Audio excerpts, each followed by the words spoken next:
Queridos amigos de Vamos Somos Chilenos, hemos regresado a este programa del lunes 20 de marzo del 2023, a puertas de llegar el otoño, a seguir cuidándose, como comentábamos el primer bloque, pestes hay, resfríos, influenza, virus, por favor, los queremos por mucho tiempo con nosotros y hay que ser solidario. Esto es por nosotros y por el resto.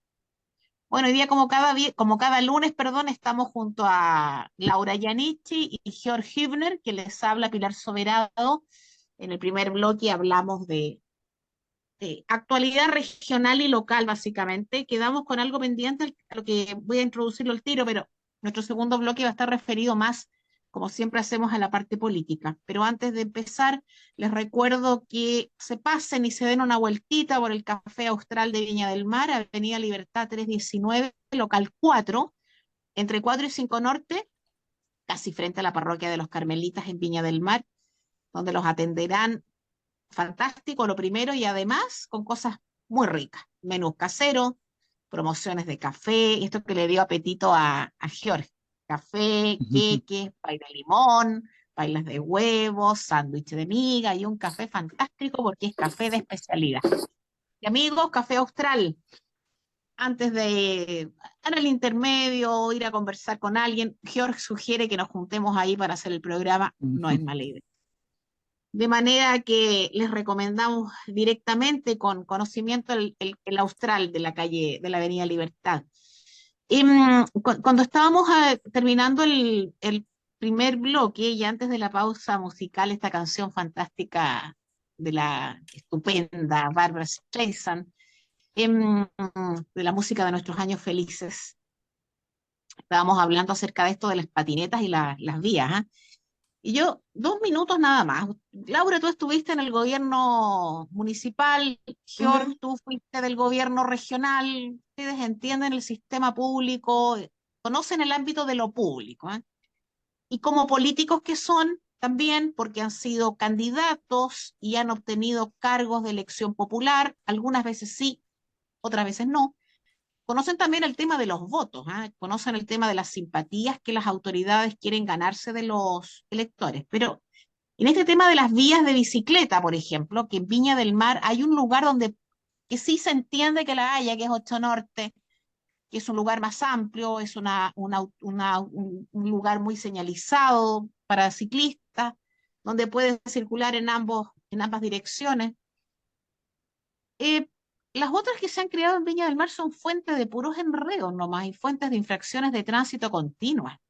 Los ciclistas que circulan por la autovía, digámoslo así, la vía para ciclistas que está en uno poniente, tienen que dirigirse, tienen que transitar en dirección Estero de Viña, Salinas. Y no, transitan de cualquier manera. Anda a decirles tú algo. Bueno, son terribles, de una prepotencia impresionante. Y por ahí circulan ciclistas, patinetes, de unas motos chiquititas, una cosa, qué sé yo. Bueno, a lo que voy es que para nuestros auditores, los que conducen, no solo ellos, también los que andamos circulando de a pie, hay que tener muchísimo cuidado con esta gente, porque muchos de ellos se han tomado literalmente las calles. Es verdad que en un juicio, y si el ciclista o el peatón, el ciclista o el moto no sé qué, el de la patineta es un imprudente, uno va a ganar el juicio. Pero en el intertanto te fracturaste el cuerpo entero y vas a estar sometido a un proceso que puede ser penal, por lo que implica, hasta que se determine que no eres responsable. Y todo debido a la irresponsabilidad de esta gente, a la tupé que tienen para andar por la calle, porque además como hay gente joven, superior a uno que se supone que está interdicto ya por edad, casi por demencia, eh, mucho cuidado. Hay que estar Bueno, atento con este tema.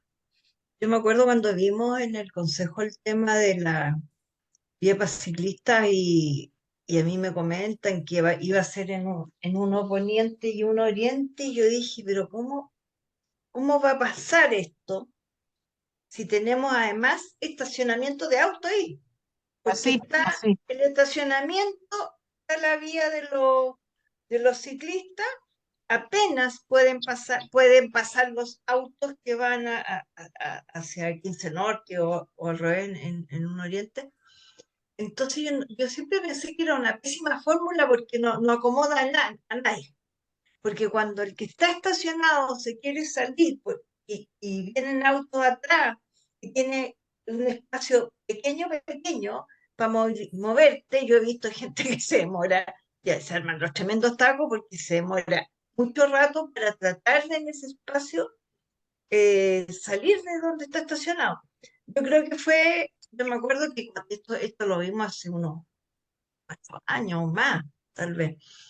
Y a mí nunca me pareció muy, muy lógica la fórmula, porque Bueno, por último, y lo peor que si tú vas y dejas esos 2 días sin permiso para estacionar, te entiendo. O claro, sea, que, pero no que es sea así. vía para los automóviles y para los ciclistas, perfecto. Pero no para, o sea, 3 cosas en uno, no, no resulta. Oye, Laura, perdón, que le damos la palabra a George de inmediato para que si quiere él introduce el tema siguiente, pero es que yo te voy a hacer un Calle, perdón. comentario. Perdón, George, 2 minutos. Es que Viña, sobre todo en la zona poniente, es un desastre el tema de la circulación. Esos señores estacionadores que se han tomado las calles, que son, no digo todos, pero 3/4 partes de sí, microtraficantes, ebrios, alcoholizados, gritones, con mujeres y hombres que se pelean a cuchillo, no a cuchillo, donde son unos matones que te exigen me paga o me paga.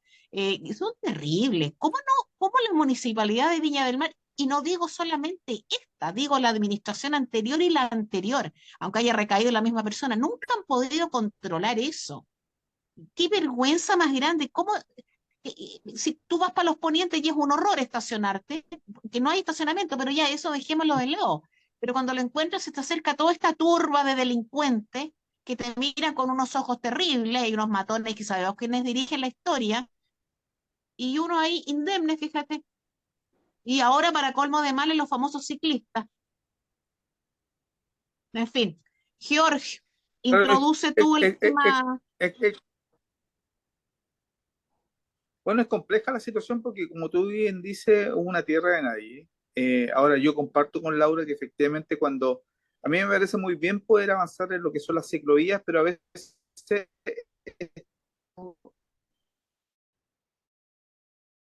esto, digamos, de una forma generan estas complicaciones. Me ha tocado ver que en la zona de las ciclovías hay áreas donde los vehículos no respetan la ciclovía. La verdad está en algunas zonas muy poco demarcado y no existe mucha claridad como por dónde transitan, ¿no? En este caso los ciclistas, y de una otra forma eso también aumenta el riesgo de poder tener algún tipo de accidente. Y lo segundo es lo que tú bien decías con el tema de los cuidadores. Es un tema que está no solamente en Viña, sino que en un montón de ciudades donde finalmente nadie le pone el cascabel al gato. Y lo peor de todo es que aquellos que de una u otra forma cumplían una función de manera, yo diría, casi voluntariosa, sin exigencia, han sido removidos por aquellas personas que finalmente tienen condiciones, incluso pudieran tener algunas situaciones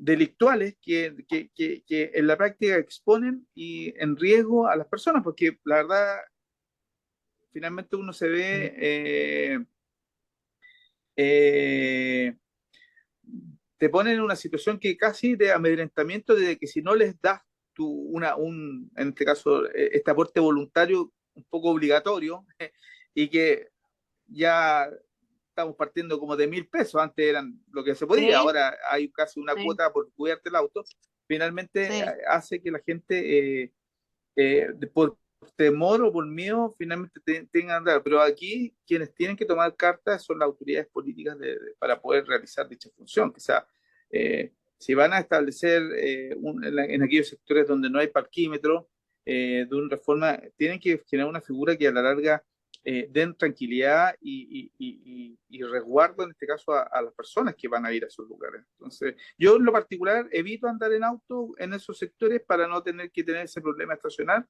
pero sé que es muy complejo para muchos vecinos y para quienes obviamente a lo mejor vienen como turistas y finalmente se encuentran en una situación bastante compleja porque es una tierra que no está de nadie y la verdad si tú al final expones tu vehículo o te expones tú mismo si es que vas en contrario a lo que ellos están solicitando. Entonces yo diría que ahí desde largo tiempo. Entiendo que hubo iniciativas de poder empadronar, entiendo que en algún momento hubo un pequeño empadronamiento de algún grupo de personas, pero eso quedó en nada. Entonces, ahí Laura, que fue concejal, puede a lo mejor darle un poco más Sí, detalle, porque yo me acuerdo que habían grupos que están como sí. empadronados por el municipio, que había como claridad, pero ahora como que no es claro, y es peor que la gente que llevaba años finalmente terminó siendo desplazada por estos grupos de personas que finalmente actúan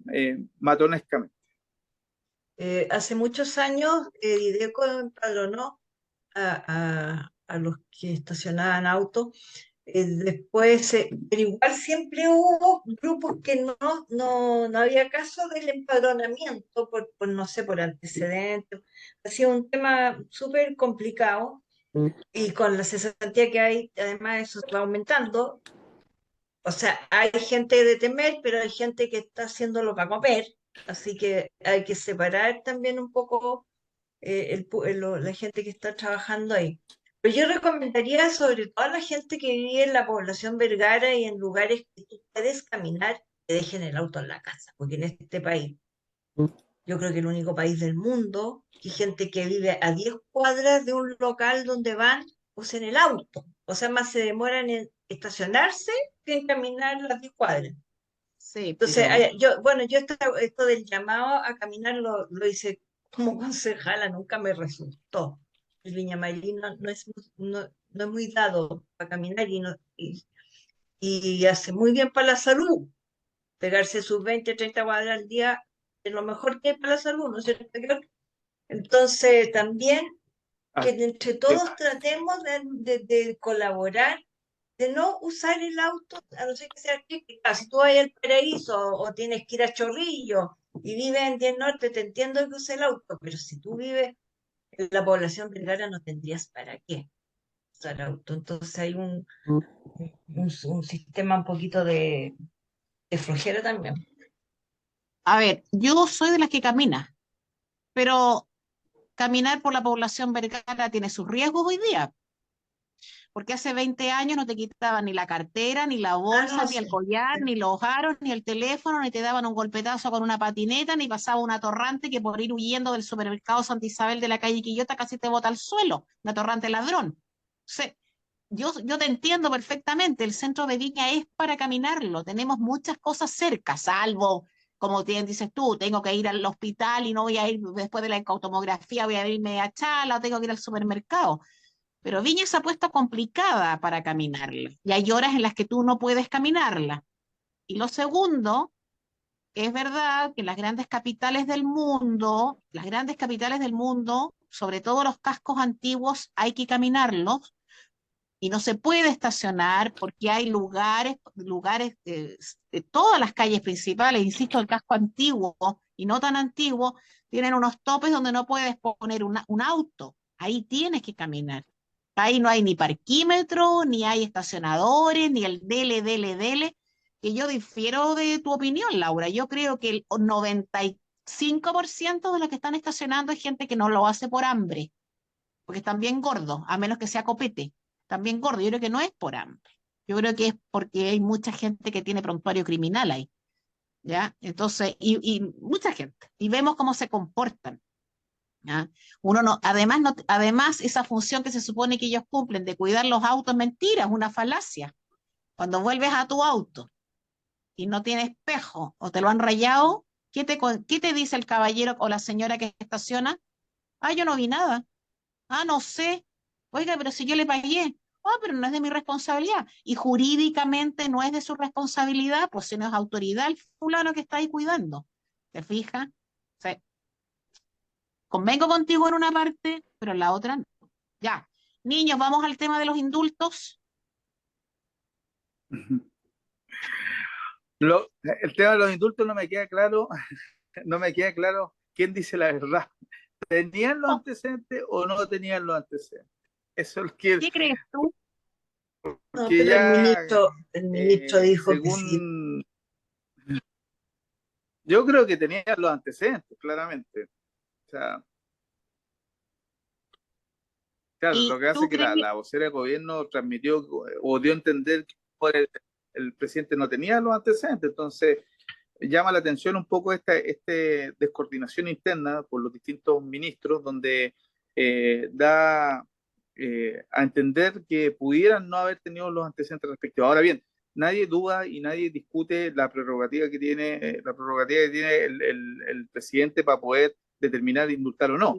Ahora Sí. viene la discusión de por qué cuando hay personas que a lo mejor han actuado y han cometido delitos al respecto y de una forma se puede poner en riesgo, en este caso la sociedad, se toma una determinación donde entiendo desde lo jurídico hay elementos claros que tienen que ver con razones humanitarias, con condiciones de salud que a lo mejor la persona está ya con algún tipo de situación terminal, que no es el caso de estos indultados, y que de una u otra forma habla de una desprolijidad por parte del gobierno que yo creo que es bastante compleja, ¿ya?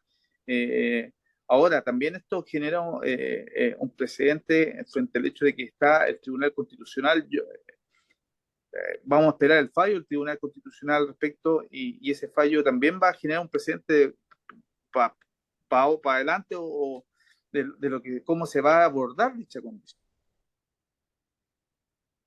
Así es. Entonces, ahí hay un tema que somos claros que nadie duda que hay ciertas condiciones humanitarias que obviamente puedan darse en aquellas personas que están privadas de libertad, pero de una otra forma también eh, aquí hay que velar por la seguridad de gran parte de todos los chilenos y en ese sentido quienes han cometido delitos de manera clara, ¿ya?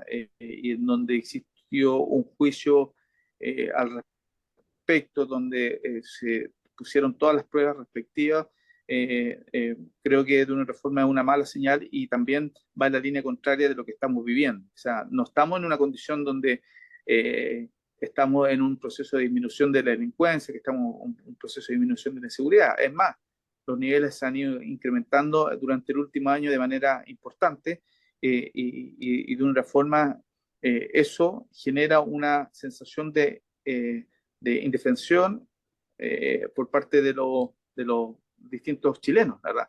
Ya hay una sensación de inseguridad, de que nadie nos protege, con las dificultades obviamente que tiene también nuestras policías, que no tienen todas las herramientas, que están limitadas en poder accionar.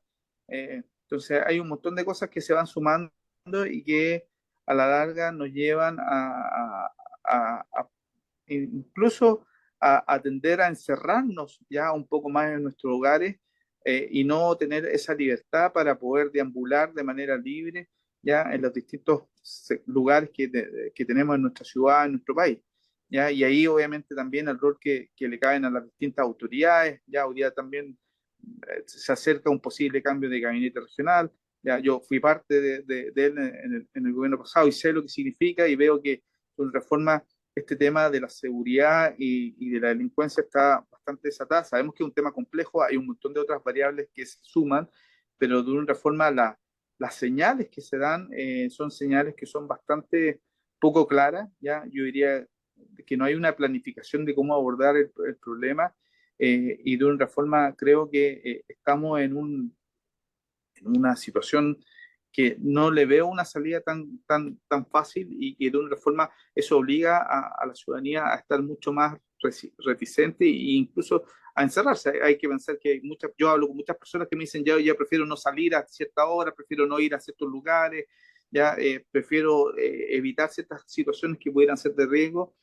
y eso creo que no es correcto, creo que deberíamos ir en la línea contraria, o sea, generar las garantías necesarias para que obviamente podamos desenvolverlo y deambular libremente en las distintas ciudades de nuestro país. Así es. Querida Laura, Bueno, yo creo que ya lo dije la otra vez, yo no estoy de acuerdo con el indulto, salvo en casos humanitarios de salud.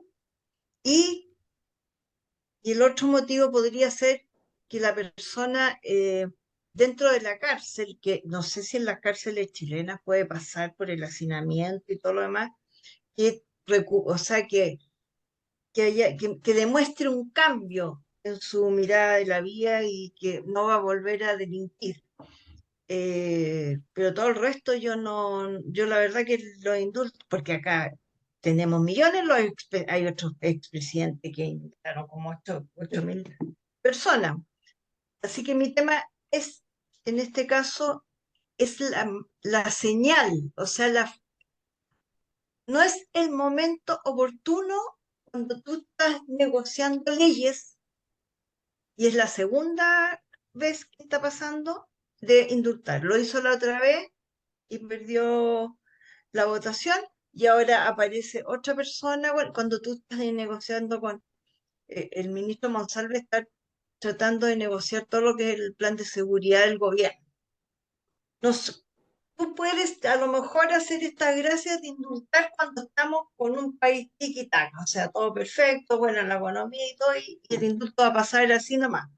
Pero cuando estamos en un momento de que tienes que sumar votos porque no tienes además mayoría en el Consejo, estos indultos no tienen ningún sentido racional. Para mí no, políticamente es un... Yo digo que si el enemigo lo asesora o no sé quién, porque esto cae como patada. Entonces, otra bronca más, va a haber otra discusión en vez de ver los cambios que se pretenden hacer. Parece una presentación de una nueva reforma tributaria, que es el tema que le interesa al mundo, y metí ahora posiblemente un nuevo indultado. O sea, yo no sé quién es el oreja del presidente en temas de la mirada de cómo va a reaccionar la ciudadanía y los políticos. No, un error. Yo creo que yo también estoy de acuerdo en que el presidente de la República, así como el rey alguna vez, puede tener la facultad para indultar a personas que están condenadas y cumpliendo prisión, pena de prisión, por causas humanitarias, enfermedades básicamente, enfermedades de esas que no pueden tratarse en una cárcel, un cáncer y personas que están condenadas a la muerte próxima. ¿Eh? Sí, por razones humanitarias, como dice Laura. El tema de la rehabilitación, tengo mis serias dudas. Y en cuanto a cómo lo ha manejado el gobierno, yo creo que el gobierno siempre ha sabido de qué se trata. No solamente porque lo haya dicho Monsalve anoche. No, no, no, yo creo que siempre el presidente y sus séquitos, sus cercanos asesores de segundo piso, asesores legales, asesores del ámbito de la sociología lo han sabido perfectamente. Tenían pleno conocimiento de las personas a las que indultaban, porque así funciona la figura del indulto. Llegan muchas peticiones de indulto al Ministerio de Justicia, de este gobierno y de los anteriores, muchas. No sé si todos los días, pero muy seguidas. Y hay una serie de organismos, de entes dentro del Ministerio de Justicia que tienen que ver cuál es la situación de ese preso. Por lo pronto, la primera es la opinión de Gendarmería, y es el grupo de gente que se tiene que zampar, por no decir mamar, a los señores delincuentes, sobre todo a estos beneficiados por este gobierno. Entonces, no es sostenible el yo no sabía, yo no tuve los antecedentes suficientes. A mayor abundamiento, yo creo que como agravante de la responsabilidad criminal, Boric estudió Derecho 5 años en la Chile, en Santiago. No sé si estudió tanto o no, pero algún conocimiento de Derecho yo supongo debe tener, aun cuando se le enreda la terminología jurídica al presidente, lo que es insostenible. Puede que se le enrede la terminología jurídica a un médico, a un asistente social, a un sociólogo, a un ingeniero, pero no a un abogado o a un estudiante de derecho que egresó de 5.º año. Imperdonable. Luego, esas explicaciones de Boric han sido todas unas mentiras. Él sabía perfectamente de quién hablaba. Ahora, ¿cuáles son los motivos para seguir adelante con la idea del indulto? Bueno, que las ideologías. Sí, Boric lo dijo en eso. Él nunca mintió, amigos auditores. Él nunca mintió en cuanto a su programa. Y siempre salió por bandera con ciertos temas mientras fue diputado, dirigente estudiantil y luego diputado. Hay que recurrir a hemeroteca si es que eso es así. Puede ser que uno deje de fumar, a lo que cuesta. Pero el tema ideológico, y sobre todo cuando tú llegas al poder con el auxilio de esas fuerzas, no. Así es que creo que no es una desprolijidad, creo que es actuar en conformidad a la ideología. y lo encuentro lamentable, porque como dice George, también Laura, en momentos en los que el tema de seguridad es el tema prioritario, unido a los temas económicos, pero el tema prioritario. ¿Ah? ¿Cómo va a ser posible, y lo hemos dicho varias veces acá, que hoy día se dé esta dualidad cuando tú le preguntas a la gente entre libertad y seguridad, y prefieren la seguridad, con lo grave que es eso? Horror, Es horror. grave, pues. Pero yo creo que son las autoridades incompetentes, no me refiero solo a estas, las autoridades incompetentes de diferentes sectores las que nos han llevado a esto. Nos han llevado a esto. Hoy día leí una cuestión muy cierta. Suiza, sí, Suiza, allá en Europa, sí, es parte del espacio Schengen, el espacio que se ha dado a la Unión Europea para la libre circulación y para protección de los ciudadanos de la Unión Europea. Fíjese que ahí no hay problemas de migración ilegal ni nada. ¿Y por qué? Porque la normativa se respeta, porque para ingresar al país necesitas cumplir con ciertos requisitos. Solo trabajan los que cumplen ciertos requisitos. Y si no adhieres a la legislación suiza, primero no entras y después, si no, eventualmente te vas. Claro, nosotros como somos un pobre país sudamericano, me imagino que aquí por eso funciona la legislación tan laxa, po. Y no la legislación, por eso las autoridades son tan laxas. Ya, queridos amigos, se nos acabó el programa. Será hasta el próximo lunes con tarea para el doctor Hübner. Chao, chao. Buena Estén tarde. bien. Muchas Gusto de gracias. verlos. Chao. Otro